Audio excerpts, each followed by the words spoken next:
Welcome আরবি study centre চ্যানেলে তোমাদের সবাইকে ওয়েলকাম। আজকে আমরা পড়ব ভারতীয় সংবিধানের একটা গুরুত্বপূর্ণ চ্যাপ্টার, যে চ্যাপ্টার নাম হচ্ছে সংসদ বা পার্লামেন্ট। ঠিক আছে, আজকে আমি তোমাদেরকে সুন্দর করে বুঝিয়ে দেবো যে আমরা কিভাবে লোকসভায় ভোট দিয়ে এমপি করি, এমপি থেকে কীভাবে প্রধানমন্ত্রী হয়। ঠিক আছে, রাজ্যসভায় কীভাবে এমপিরা নিয়োগ হয়, বিধান পরিষদ কী, কোন কোন রাজ্যে বিধান পরিষদ রয়েছে, বিধানসভা কী, বিধানসভার গঠন কীভাবে হয়, তারপরে সংসদ কী কী নিয়ে গঠিত হয়, রাজ্যসভা, লোকসভা, রাষ্ট্রপতি কী, তারা কত কত নম্বর ধারায় রয়েছে, তাদের কার্যকালের সময়কাল কত, তাদের কী কী যোগ্যতা লাগে, তারা রাষ্ট্রপতি কতজনকে নিয়োগ করতে পারে, কতজনকে পারে না, কোন সংবিধান সংশোধনীতে এসছে, পুরো ওভারঅল জিনিসটা আমি তোমাদের কাছে ক্লিয়ার করে দেবো। ঠিক আছে, যে আমরা ইলেকশন কিসের জন্য, যে ভারতের সংবিধানের যে ইলেকশন সিস্টেম, সেই সিস্টেমটা কী। ঠিক আছে, আমরা যে ভোট দিই শুধু ঘুগনি মুড়ি খাওয়ার জন্য না, দেশ চালানোর জন্য, সেই জিনিস পুরো আজকে তোমাদের আমি ক্লিয়ার করে দেবো। দেখো, ভারতীয় সংবিধানের জনক কাকে বলা হয়? Doctor B. আম্বেদকরকে। আমরা জানি ভারতীয় সংবিধানের 395টি ধারা, 8টি তফসিল ও 22টি পার্ট ছিল। সেগুলো পরবর্তীতে চেঞ্জ করে 448টি ধারা, 8টি তফসিল, 12টি তফসিল হয়েছে এবং তোমার 22টি পার্ট, 25টি পার্ট হয়েছে। এই ভারতীয় সংবিধানের যে 448টি ধারা আছে, সেই ধারাতে বিভিন্ন রকম বলা আছে, যেমন 1 থেকে 4 রাজ্য ও কেন্দ্রশাসিত অঞ্চল বলা আছে, 5 থেকে 11তে নাগরিকত্ব বলা আছে, 12 থেকে 35-এ মৌলিক অধিকার বলা আছে, 36 থেকে 51-তে ডিপিএসপি বলা আছে। ঠিক আছে, 52-তেও কী বলা আছে? রাষ্ট্রপতির কথা বলা আছে। তাহলে আজকে আমরা মেন যে চ্যাপ্টার পড়বো, সেই চ্যাপ্টারটাকে বেশি ফোকাস করবো, সেটা হচ্ছে সংসদ ও পার্লামেন্ট।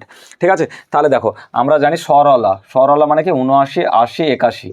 তাহলে 79, 80, 81, এটাতে কি আছে? সরলা। সরলা মানে কি? স মানে দন্তে স, র, ল। তাহলে সরলাতে কি আছে? স মানে সংসদ, মানে সংসদ বা পার্লামেন্ট আছে 79 নম্বর ধারায়। র মানে রাজ্যসভা আছে কত নম্বর ধারায়? 80 নম্বর ধারায়। ল মানে লোকসভা আছে কত নম্বর ধারায়? 81 নম্বর ধারায়। তাহলে পরীক্ষায় যদি কোশ্চেন আসে সংসদ বা পার্লামেন্ট ভারতের সংবিধানে কত নম্বর ধারায় আছে? 79 নম্বর ধারায় রাজ্যসভা, 80 নম্বর ধারায় লোকসভা, 81 নম্বর ধারায় রয়েছে। ঠিক আছে, এবার দেখো আমাদের যে ভারতের সংবিধানের যে সংসদ রয়েছে বা পার্লামেন্ট, তাহলে পার্লামেন্ট কী কী নিয়ে গঠিত? তাহলে আমাদের ভারতীয় সংবিধানের সংসদ বা পার্লামেন্ট 3টি কক্ষ নিয়ে গঠিত। কি কি? এক লোকসভা, দ্বিতীয় রাজ্যসভা, আর তৃতীয় হচ্ছে রাষ্ট্রপতি। রাষ্ট্রপতিকে দেশের পিতা বলা হয়, আর রাজ্যপালকে কি? রাজ্যের পিতা বলা হয়। ঠিক আছে, দেশের সর্বনিম্ন কক্ষের নাম লোকসভা, রাজ্যের সর্বনিম্ন কক্ষের নাম বিধানসভা। পরীক্ষায় কোশ্চেন আসবে যে দেশের সর্বনিম্ন কক্ষের নাম কি? লোকসভা। রাজ্যের সর্বনিম্ন কক্ষের নাম কি? বিধানসভা। যদি কোশ্চেন আসবে দেশের সর্বোচ্চ আইন সভার নাম কি? তাহলে হবে রাজ্যসভা। আর রাজ্যের সর্বোচ্চ আইন সভার নাম কি? বিধান পরিষদ। ঠিক আছে, এবার দেখো, তাহলে আমরা জানলাম কি লোকসভা কত নম্বর ধারায় আছে? লোকসভা আছে 81 নম্বর ধারায়। পার্লামেন্ট বা সংসদ আছে 79 নম্বর ধারায়। রাজ্যসভা আছে কত নম্বর ধারায়? 80 নম্বর ধারায়।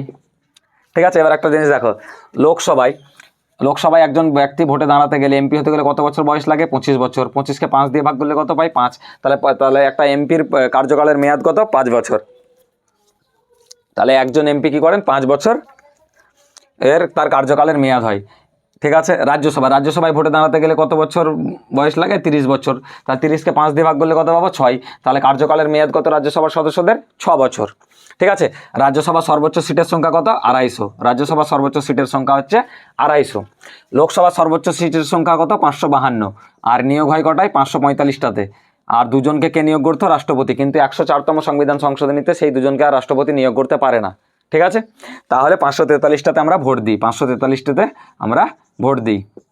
আমাদের সবথেকে বেশি লোকসভার সিট কোথায় রয়েছে? ইউপিতে 80টি। আমাদের পশ্চিমবঙ্গে কতগুলো লোকসভা সিট রয়েছে? তাহলে 42টি। তাহলে আমাদের পশ্চিমবঙ্গ ভারতে 42টি এমপি দেয়। ঠিক আছে, তাহলে এবার দেখো যে রাজ্যসভা, তাহলে দেখো রাজ্যসভার সিট আমাদের কতগুলো রয়েছে? 16টি। তাহলে আমাদের রাজ্যে রাজ্যসভার সিট রয়েছে 16টি, আর ইউপিতে রয়েছে 31টি। ইউপির কেন বলছি? ইউপিটা বেশি বলে পরীক্ষা অনেক সময় কোশ্চেন দেয় যে কোন রাজ্যের সর্বোচ্চ লোকসভার সিট রয়েছে, রাজ্যসভার সিট রয়েছে, সেই সিটগুলোর সংখ্যা কত। ঠিক আছে, এবার দেখো এই যে রাজ্যসভা, এই রাজ্যসভায় সভাপতিত্ব করেন কে? লোকসভায় সভাপতিত্ব করেন কে? এখান থেকে কিন্তু কোশ্চেন আসে। তাহলে দেখো লোকসভায় সভাপতিত্ব করেন কে? লোকসভায় যে কথা বলেন সেই স্পিকারে কথা বলে। কথাটা কে বলে? যে উপরে বসে থাকে সেই স্পিকারে কথা বলে। তাহলে লোকসভার সভাপতি কে করেন? স্পিকার। আর ভারতীয় সংবিধানের 93 নম্বর ধারা অনুযায়ী, ভারতীয় সংবিধানের 93 নম্বর ধারা অনুযায়ী একজন ভারতীয় সংবিধানের লোকসভার স্পিকার থাকবে। আর রাজ্যসভাকে সভাপতিত্ব করেন উপরাষ্ট্রপতি। রাজ্যসভায় সভাপতিত্ব করেন উপরাষ্ট্রপতি। 66 নম্বর ধারায় ভারতীয় সংবিধানে একজন উপরাষ্ট্রপতি থাকবে। ঠিক আছে, আর রাষ্ট্রপতি কত নম্বর ধারায় থাকবে? 52 নম্বর ধারায় ভারতের একজন রাষ্ট্রপতি থাকবেন। আর 72 নম্বর ধারায় রাষ্ট্রপতি ফাঁসির মৃত্যুদণ্ডকে ক্ষমা করতে পারে। আর 61 নম্বর ধারায় কি? রাষ্ট্রপতি ইমপিচমেন্ট প্রথা, রাষ্ট্রপতিকে পদত্যাগ করানো হয় ইমপিচমেন্টের মাধ্যমে। ঠিক আছে, তাহলে দেখো আমাদের দেশের কেন্দ্রের যে সভাগুলো রয়েছে, যেমন লোকসভা, সেই রকম আমাদের রাজ্যের বিধানসভা। তাহলে আমাদের রাজ্যের সর্বোচ্চ আইনসভা যেমন রাজ্যসভা, ঠিক সেরকম রাজ্যের সর্বোচ্চ আইনসভা হচ্ছে কি বিধান পরিষদ। রাষ্ট্রের পিতা, দেশের পিতা যেমন রাষ্ট্রপতি, সেরকম রাজ্যের পিতা কি হয়? রাজ্যপাল। ঠিক আছে, রাজ্যপাল। এবার দেখো রাজ্যপাল ভারতীয় সংবিধানে কত নম্বর ধারায় রয়েছে? 153 নম্বর ধারায় ভারতীয় সংবিধানের রাজ্যপাল রয়েছে। ঠিক আছে, বিধান পরিষদ কত নম্বর ধারায় রয়েছে? 169 নম্বর ধারায় বিধান পরিষদ রয়েছে। বিধানসভা 168 নম্বর ধারায় বিধানসভা, 169তে বিধান পরিষদ, 153তে আমাদের রাজ্যপাল রয়েছে। এগুলো থেকে কিন্তু এক একটা কোশ্চেন আসবে। ঠিক আছে, এবার দেখো বিধান পরিষদ কটি রাজ্যে আছে? আগে 60টি রাজ্যে ছিল, এখন 6টি রাজ্যে আছে। কি করে মনে রাখবে কোন 6টি রাজ্যে আছে? ঠিক আছে, কি করে মনে রাখবে? তাকুম্ভ, মনে রাখবে তাকুম্ভ। টি ফর তেলেঙ্গানা, এই টি ফর তামিলনাড়ুতে আছে, এ ফর অন্ধ্রপ্রদেশে রয়েছে, কে ফর কর্ণাটকে রয়েছে, ইউ ফর উত্তরপ্রদেশে রয়েছে, আর এম ফর মহারাষ্ট্র, আর বি ফর বিহার। তাহলে কি তামিলনাড়ু, অন্ধ্রপ্রদেশ, কর্ণাটক, উত্তরপ্রদেশ, মহারাষ্ট্র, বিহার, এইসব রাজ্যগুলিতে কিন্তু বিধান পরিষদ রয়েছে। ঠিক আছে, পশ্চিমবঙ্গে বিধান পরিষদ 1969 সালে বিলুপ্ত হয়ে গেছে, 1969 সালে বিলুপ্ত হয়ে গেছে। তাহলে কত মজার ব্যাপার দেখো, 169 নম্বর ধারাতে বিধান পরিষদ রয়েছে, আর পশ্চিমবঙ্গের বিধান পরিষদ 1969 সালে কিন্তু বিলুপ্ত হয়ে গেছে। তাহলে কি জানলাম আমরা? যে যদি লোকসভায় ভোটে দাঁড়াতে বয়স লাগে 25 বছর, তাহলে বিধানসভায় কত লাগবে? সেম টু সেম, তার কারণ একই জিনিস। যদি লোকসভায় কার্যকালের মেয়াদ 5 বছর হয়, তাহলে বিধানসভায় কার্যকালের মেয়াদ কত হবে? সেম টু সেম 5 বছর। ঠিক আছে, আমাদের পশ্চিমবঙ্গের বিধানসভার মোট সিটের সংখ্যা কত? আমাদের পশ্চিমবঙ্গের মোট বিধানসভার সিটের সংখ্যা হচ্ছে 294টি। কতগুলো? 294টি। পশ্চিমবঙ্গে লোকসভার সিটের সংখ্যা কত? 42টি। রাজ্যসভার সিটের সংখ্যা কত? 16টি। বিধানসভার সিটের সংখ্যা বললাম কত? 294টি। ঠিক আছে, তাহলে এবার আমাদের দেশের সর্বোচ্চ আইন কক্ষর নাম কি? রাজ্যসভা। তাহলে সেই রাজ্যসভা, আমাদের রাজ্যের সর্বোচ্চ আইনসভার নাম কি? সেটা হচ্ছে বিধান পরিষদ। সেটার নাম হচ্ছে কি?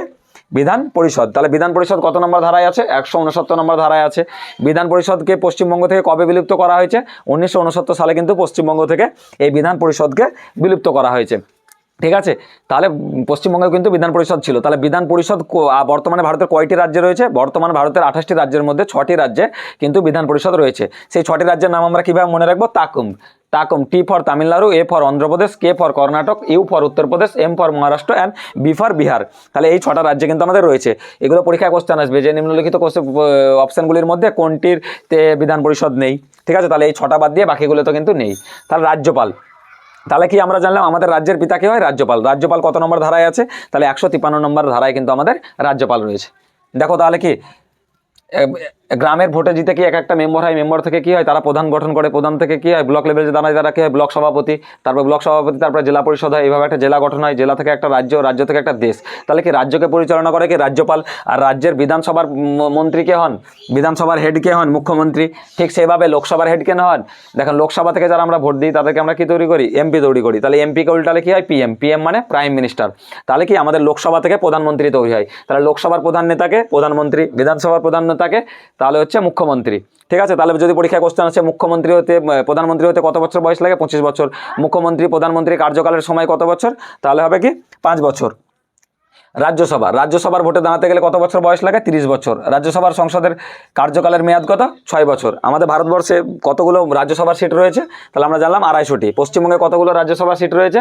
সেটা হচ্ছে 16টি। পশ্চিমবঙ্গের লোকসভার সিট কতগুলো রয়েছে? 42টি। তাহলে পশ্চিমবঙ্গ থেকে 42টা এমপি তৈরি হয়। তাহলে আমরা কি জানলাম? যে সরলা, সরলা, স মানে সংসদ 79 নম্বরে আছে, র মানে রাজ্যসভা 80 নম্বরে আছে, ল মানে লোকসভা, তাহলে 81 নম্বরে রয়েছে। তাহলে সরলা মানে 79, 80, 81। তাহলে একটা দেশের সংসদ বা পার্লামেন্ট গঠিত হয় সেই দেশের লোকসভা, আমাদের দেশের লোকসভা, রাজ্যসভা ও রাষ্ট্রপতিকে নিয়ে। ঠিক আছে, তাহলে আমরা জানলাম রাষ্ট্রপতি কত নম্বর ধারায় আছে? 52 নম্বর ধারায় আছে। রাষ্ট্রপতির পদত্যাগ কত নম্বর ধারায় করা হয়? 61 নম্বর ধারায় করা হয়। রাষ্ট্রপতি ফাঁসির মৃত্যুদণ্ড ক্ষমা করতে পারে কত নম্বর ধারায়? 72 নম্বর ধারায়। তা আমরা জানলাম কি যে আমাদের লোকসভা সর্বোচ্চ সিটের সংখ্যা কত? সর্বোচ্চ যদি অপশানে 552 থাকে তাহলে 552 হবে, না হলে 545 হবে। আর 545-এর মধ্যে দুজনকে রাষ্ট্রপতি আগে নিয়োগ করতো, কিন্তু 104তম সংবিধান সংশোধনীতে সেই দুজন অ্যাংলো ইন্ডিয়ানকে কিন্তু রাষ্ট্রপতি নিয়োগ করতে পারে না।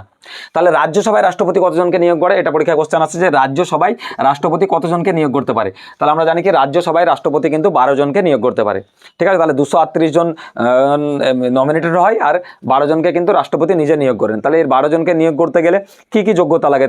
তাদের বিভিন্ন কলা, সায়েন্স, বিজ্ঞান, খেলাধুলা, অভিনেতা, অভিনেত্রী, এরা কিন্তু এই 12 জনের মধ্যে সুযোগ পায়। ঠিক আছে, ভোটে না দাঁড়িয়ে রাজ্যসভার সদস্য হওয়ার। ঠিক আছে, দেখবে এবার কি বিধানসভা, তাহলে বিধানসভা সম্বন্ধে আমরা কি জানলাম, বিধানসভার কে সভাপতিত্ব করেন, স্পিকার। বিধান পরিষদে কে করতেন, তাহলে উপরাজ্যপাল, কিন্তু বিধানসভা এখানে নেই। রাজ্যসভার সভাপতিত্ব কে করেন, রাজ্যসভার সভাপতিত্ব করেন উপরাষ্ট্রপতি। আর রাষ্ট্রপতি হতে গেলে কত বছর বয়স লাগে, 35 বছর। রাষ্ট্রপতি কত বছর কার্যকাল করেন, 5 বছর। উপরাষ্ট্রপতি হতে গেলে কত বছর বয়স লাগে, 35 বছর। উপরাষ্ট্রপতির কার্যকালের মেয়াদও কত, 5 বছর। তাহলে উপরাষ্ট্রপতি, রাষ্ট্রপতি, রাজ্যপাল, উপরাজ্যপাল এগুলোর ভোটে দাঁড়াতে গেলে তাদের যোগ্যতা লাগে 35 বছর, ভারতীয় নাগরিক হতে হয় এবং কি তাদেরকে স্নাতকোত্তর ডিগ্রি থাকতে হয়। আর লোকসভার ভোটে দাঁড়াতে গেলে কত বছর বয়স লাগে, লোকসভার ভোটে, বিধানসভার ভোটে, এমএলএ হতে গেলে, এমপি হতে গেলে 25 বছর বয়স লাগে। আর ভারতীয় সংবিধান অনুযায়ী গ্রাম পঞ্চায়েতের ভোটে দাঁড়াতে গেলে 21 বছর সময় লাগে।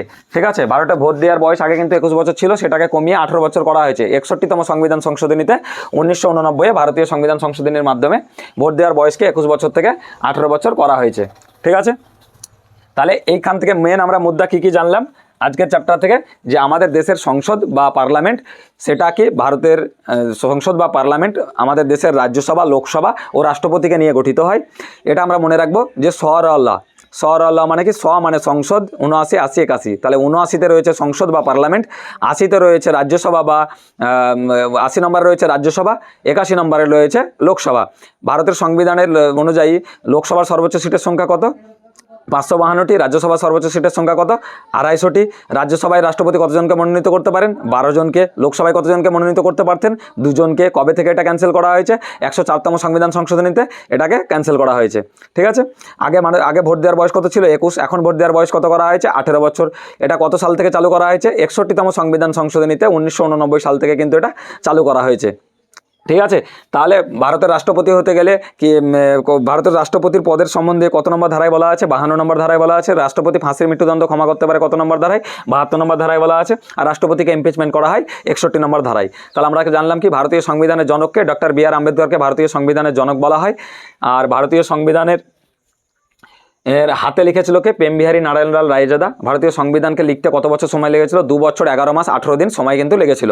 ঠিক আছে, এই ভারতীয় সংবিধানের 395টি ধারা ছিল, 8টি তফসিল ছিল এবং 22টি পার্ট ছিল, কিন্তু সেইগুলো বেড়ে হয়েছে, 395টি ধারা বেড়ে হয়েছে 448টি, 22টি পার্ট বেড়ে হয়েছে 25টি, আর 8টি তফসিল বেড়ে হয়েছে কিন্তু 12টি। ঠিক আছে, তাহলে আমাদের ভারতীয় সংবিধানের এই যে গুরুত্বপূর্ণ কোশ্চেনগুলো, এই গুরুত্বপূর্ণ কোশ্চেনগুলো তোমরা আপকামিং যে কোনো এক্সামে, পশ্চিমবঙ্গের পুলিশ, গ্রাম panchayat, SSC GD, railway group D, SSC CGL, CHSL যে কোনো পরীক্ষা দাও না কেন, সেই পরীক্ষার জন্য কিন্তু এক্সাম পয়েন্ট অফ ভিউ থেকে এটা কিন্তু খুব গুরুত্বপূর্ণ একটা চ্যাপ্টার। এখান থেকে অনেক কোশ্চেন আসবে। ঠিক আছে, আশা করি তোমরা আজকে বুঝতে পারলে যে প্রধানমন্ত্রী কিভাবে নিয়োগ হয়, রাষ্ট্রপতি, মুখ্যমন্ত্রী কিভাবে নিয়োগ হয়, মুখ্যমন্ত্রী কোন সবার হেড, প্রধানমন্ত্রী কোন সবার হেড। ঠিক আছে, এগুলো তোমরা কিন্তু বুঝতে পারলে। ঠিক আছে, যদি ভিডিওটা ভালো লাগে তাহলে অবশ্যই একটা লাইক, কমেন্ট, শেয়ার ও বন্ধুদের মাঝে শেয়ার করে দেবে ও চ্যানেলটা সাবস্ক্রাইব করবে। সবাইকে থ্যাংক ইউ।